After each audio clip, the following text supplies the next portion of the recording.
Infinix GT30 Pro ని May 21న launch చేయబోతున్నారు. ఏంటి షాక్ అయ్యారా? ఆగండి ఇండియాలో కాదు, గ్లోబల్ గా ఇంకా మలేషియాలో. ఇండియాలో ఎప్పుడు వస్తుందో ఇంకా అఫీషియల్ లీక్స్ అయితే లేవు. 2 months బ్యాక్ లాంచ్ అయిన ఇన్ఫినిక్స్ Note 50 Pro Plus ఇంకా ఇండియాకి రాలేదు. ఇక GT30 Pro ఎప్పుడు వస్తుందని మాత్రం నన్ను అడగకండి, కానీ ఫుల్ స్పెసిఫికేషన్స్ అయితే చెప్పేస్తాను. అసలు ఇన్ఫినిక్స్ నుంచి మంచి మొబైల్స్ ఇండియాకి రావడం ఎందుకు లేట్ అవుతున్నాయి అనే విషయాలు, అలాగే ఈ GT30 Pro కి సంబంధించిన కంప్లీట్ డీటెయిల్స్ తెలుసుకునే ముందు మీరు మన ఛానల్ ని కొత్తగా చూస్తున్నట్లయితే నేను మీ ప్రియాంక, మీరు చూస్తుంది ప్రియాంక టెక్. 10 days గ్యాప్ రావడం వల్లనో ఏంటో తెలియదు కానీ మన ఛానల్ కి వ్యూస్ రావట్లేదు, పెద్దగా లైక్స్ కూడా ఎవరు చేయట్లేదు అంటున్నారు. ప్లీజ్ అందరూ కూడా సబ్స్క్రైబ్ చేసుకొని సపోర్ట్ చేస్తారని మాత్రం భావిస్తున్నాను. లేట్ చేయకుండా ఈ మొబైల్ కి సంబంధించిన స్పెసిఫికేషన్స్ మాట్లాడుకుందాం. ఇన్ఫినిక్స్ మొబైల్స్ ఇండియాలో లాంచింగ్ ఎందుకు లేట్ అవుతున్నాయని చెప్పేసి నేను చివరిలో చెప్తాను.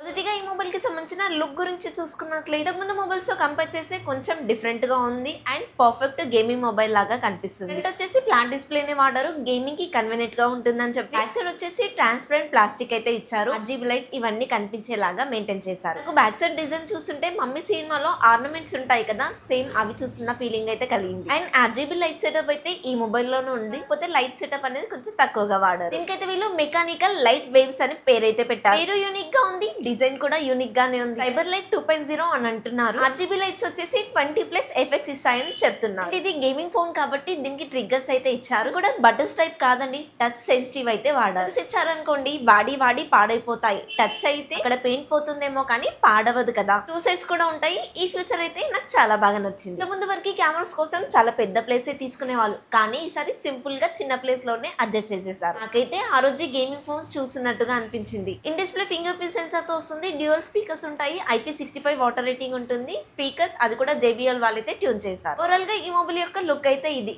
డిజైన్ మీకు ఎలా అనిపించిందో కమెంట్ లో చెప్పండి. 6.78 inches OLED డిస్ప్లే వాడారు. 144Hz రిఫ్రెష్ రేట్ అయితే సపోర్ట్ చేస్తుంది. HDR10+ కూడా సపోర్ట్ చేస్తుంది. 5K రిజల్యూషన్ తో వస్తుంది. 3000 స్పీడ్ బ్రైట్నెస్ కలిగి ఉంటుంది. 5.1L1 సపోర్ట్ ఉంటుంది కాబట్టి OTT కంటెంట్ అంతా కూడా ఫుల్ HD లో చూసుకోవచ్చు. దీంట్లో బెజిల్స్ అనేవి చాలా తక్కువగా ఉంటాయి అండ్ డిస్ప్లే కోసం వీళ్ళు డెడికేటెడ్ చిప్ కూడా వాడారు. కలర్స్ అనేవి కొంచెం బాగా ప్రొడ్యూస్ చేయడం కోసం ఈ చిప్ అనేది యూజ్ అవుతుంది. Dimensity 8350 అల్టిమేట్ ప్రాసెసర్ అయితే వాడారు. 4 nm మీద బిల్డ్ అవుతుంది. LPDDR5X RAM technology, UFS 4.0 memory technology ఉంటుంది. 115 మీద రన్ అవుతుంది. 2+ years అప్డేట్స్ మాత్రమే ఇస్తారు. నాకైతే అప్డేట్ విషయంలో కొంచెం డిసప్పాయింట్ అనిపిస్తుంది, ఎందుకంటే ఇప్పుడు ఆల్రెడీ 15 నడుస్తుంది, ఇంకొద్ది రోజుల్లో 16 వస్తుంది కాబట్టి ఎక్కువ అప్డేట్స్ ఉన్నట్టుగా అనిపించదు. ఏ ఫీచర్స్ కూడా చాలానే ఉంటాయి, సర్కిల్ టు సెర్చ్, రిమూవర్ ఇలాంటివి చాలానే ఉన్నాయి. BGMI మాత్రం 120 FPS లో సపోర్ట్ చేస్తుందని చెప్తున్నారు. గేమింగ్ కోసం X Boost అనే మోడ్ కూడా ఉంటుంది. స్టేబుల్ గేమింగ్ కోసం అయితే X Boost లో చాలా ఫీచర్స్ ఉంటాయి.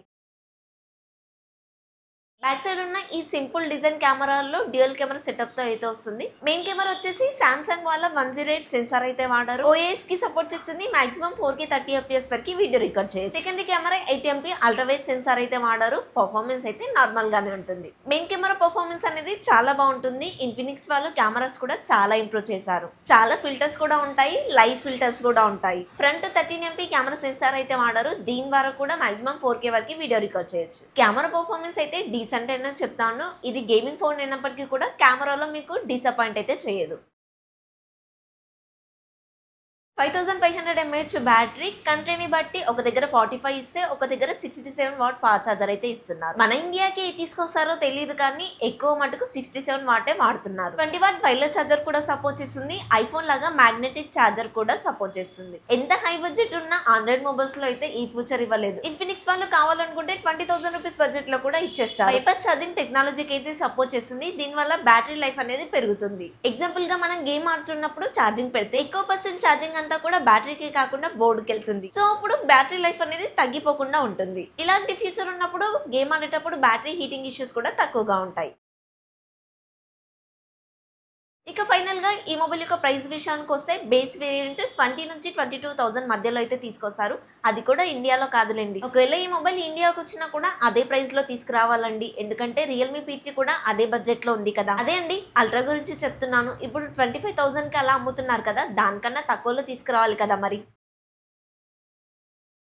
ఫైనల్ గా ఇన్ఫినిక్స్ లో ప్రో మోడల్స్ ఇండియాకి ఎందుకు రావట్లేదనే విషయానికి వస్తే, గచ్చిబౌలి దివాకర్ డైలాగ్ తెలుసు కదా, తొక్కేస్తున్నారమ్మా తొక్కేస్తున్నారు లోకల్ పాలిటిక్స్ అన్నట్టుగా ఉంది ఇండియాలో ఇన్ఫినిక్స్ పరిస్థితి. మొబైల్ ని రివ్యూ యూనిట్ కింద ఇచ్చినప్పుడు అంతా బాగుందని చెప్తారు, తర్వాత ఎప్పుడైనా సేల్స్ విషయానికి కానీ కంపారిజన్ విషయానికి వస్తే కనుక ఇవి బాగాలేవు అవి బాగాలేవు అని చెప్పేసి ఇన్ఫినిక్స్ ని తొక్కేస్తారు. అది పోను రివ్యూ చేసే వాళ్ళ డిమాండ్ కూడా పెరిగిందంట, నాకు చిన్నగా వినబడింది.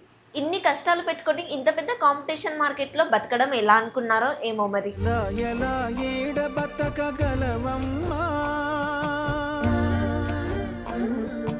బయట దేశాల్లో లాంచ్ అయ్యి కాస్త వేడి తగ్గాక ఇండియాకి తీసుకొస్తున్నారు. రియల్మీ లాంటి వాళ్ళు మాత్రం బాగా మార్కెటింగ్ చేసుకొని కొన్ని మొబైల్స్ ని గ్లోబల్ గా లాంచ్ చేస్తున్నారు. ఇన్ఫినిక్స్ కి అంత ప్రాఫిట్ లేదు కాబట్టి కాస్త లేట్ అవుతుంది, అంతకుమించి ఏం చేయలేము. ఈ గొడవలన్నీ పక్కన పెట్టేసేయండి. ఇంతకీ ఈ మొబైల్ కి సంబంధించిన స్పెసిఫికేషన్స్ మీకు ఎలా అనిపించాయి? నాకైతే 22,000 కల్లా వస్తే కనుక గేమింగ్ మొబైల్ లాగా బెస్ట్ మొబైల్ అవుతుంది అనిపించింది. ఈ వీడియోలో ఈ మొబైల్ కి సంబంధించిన కంప్లీట్ డీటెయిల్స్ ఇచ్చానని అనుకుంటున్నాను. నా ఎఫర్ట్స్ కనుక మీకు నచ్చినట్లయితే తెలుసు కదా, ప్లీజ్ ఒక లైక్ చేయండి, మన ఛానల్ ని కూడా సబ్స్క్రైబ్ చేసుకోండి. 10K ఫ్యామిలీ కంప్లీట్ అయింది అని చెప్పేసి ఊరుకోకుండా కొత్త వాళ్ళు వస్తే ప్లీజ్ మన ఛానల్ ని సబ్స్క్రైబ్ చేసుకోండి. నెక్స్ట్ వీడియోలో మళ్ళీ కలుద్దాం. Until then bye by.